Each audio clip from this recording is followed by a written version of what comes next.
So, yung sinasabi kong possible 2 trades, paano yun gagawin, coach? So, kung meron kang $100 na trade, tapos ang kaya mo lang i-risk is $10, which is malaki sa $100, okay? Because 10% yan. So, halimbawa, para madali na lang tayo mag-compute, alang-alang sa brain cells natin, ang kaya mo lang i-risk o yung budget mo lang para sa position na to o sa iti-trade na to is $10.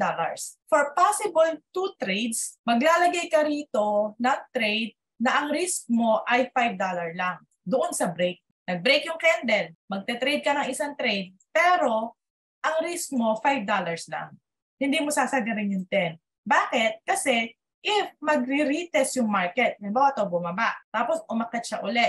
So ito yung retest niya. Meron ka pang chance uli mag-trade ng isa pang trade ng another $5 uli for this naman na entry. O kung halimbawa nag-go against sa yung market at umakyat siya, syempre ma-hit yung stop loss mo.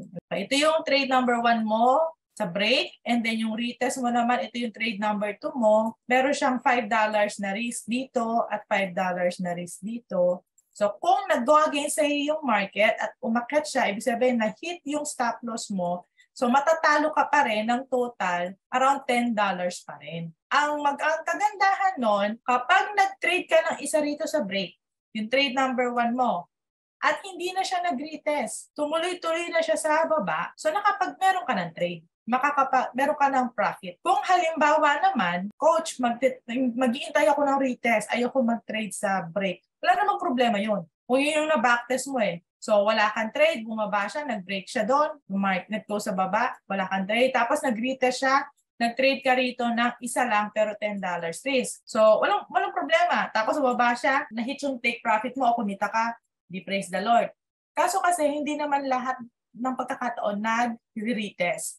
So, ibig sabihin, if katulad ng scenario na sinabi ko kanina, nag-break siya rito, tapos dahil gusto mong mag-intay ng retest na wala namang masama doon, no? So hindi ka nag-trade, tapos tumuloy siya bababa at hindi na siya nag-retest, so wala kang trade. The only way for you to trade again, mag-intay ka uli na pullback dahil yun yung magiging another entry mo for market structure strategy. So mamimiss mo yung entry na to. So it's either mag-trade ka sa break at mag-trade ka sa retest, so meron kang dalawang trade pero hahatiin mo yung lot size mo para kahit matalo, yung trade mo pasok pa rin sa budget mo. Or wag kang mag-trade sa break, mag-aantay ka lang ng retest, dapat tanggapin mo rin na kapag hindi nag-retest at wala kang trade, wag kang ay sayang, ganun-ganun. Hanggat maaari, tanggalin natin yung sayang na mindset. Kasi yung sayang na mindset na yan, ang gagawin sa atin yan, magkakaroon tayo ng greediness.